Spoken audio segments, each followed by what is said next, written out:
بسم الله الرحمن الرحيم.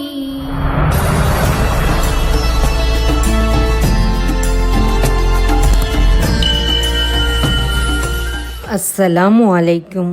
நாம் இறைவனிடம் துவா செய்யும் போது அல்லாஹ்விடம் எனக்கு நீ தந்துதான் ஆக வேண்டும் என்று பிடிவாதமாக நாம் கேட்கலாம். நபிகள் நாயகம் ஸல்லல்லாஹு அலைஹி வஸல்லம் அவர்கள் மறுமை நாளன்று நடக்கும் ஒரு சம்பவத்தை பற்றி முன்னறிவிப்பு செய்தார்கள். குறைமாத பிரசவத்தில் பிறந்த ஒரு விழுக்கட்டி பெற்றோரை காப்பதற்காக நரகத்திற்கு செல்லும் பெற்றோர்களினுடைய முந்தானையை பிடித்து கொண்டு அதுவும் நரகத்திற்கு செல்ல முயற்சி செய்யும்.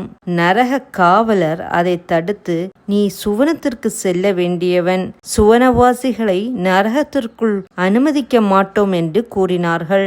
என் பெற்றோர்களுடன் நானும் நரகத்திற்கு செல்லதான் செய்வேன் என்று அந்த கட்டி பிடிவாதமாக கூறும். காவலர் எவ்வளவோ சமாதானம் செய்து பார்ப்பார், ஆனாலும் அந்த விழுக்கட்டி மசியவே மசியாது. இறுதியில் அவர் இறைவனிடம் இது சம்பந்தமாக முறையிடுவார். இறைவன் அந்த கட்டியை அழைத்து விசாரித்து, நீ சுவனத்திற்கு போ என்று கட்டளையிடுவான். கட்டி உடன்படாது.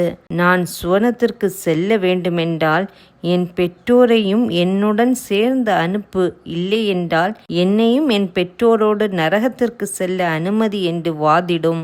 இறுதியில் கருணைக்கடலான இறைவன் தன்னுடைய ரப்பிடத்திலேயே முரண்டு பிடிக்கும் கட்டியே, உன் பெற்றோரையும் அழைத்து கொண்டு சுவனத்திற்கு செல் என்று கூறிவிடுவான். அரைக்குறையாக பிரசவித்த கட்டிக்கே இறைவனிடம் இத்தனை உரிமை இருக்கும் போது முழுமையாக பிரசவித்த மனிதர்களுக்கு உரிமை இருக்காதா? சற்று சிந்தித்து பாருங்கள். இதனால் தான் நபிகள் நாயகம் ஸல்லல்லாஹு அலைஹி வஸல்லம் அவர்கள் கூறினார்கள், துஆவில் பிடிவாதம் பிடிப்பவர்களே அல்லாஹ் சுப்ஹானஹு வ தஆலா நேசிக்கின்றான். அஸ்ஸலாமு அலைக்கும்.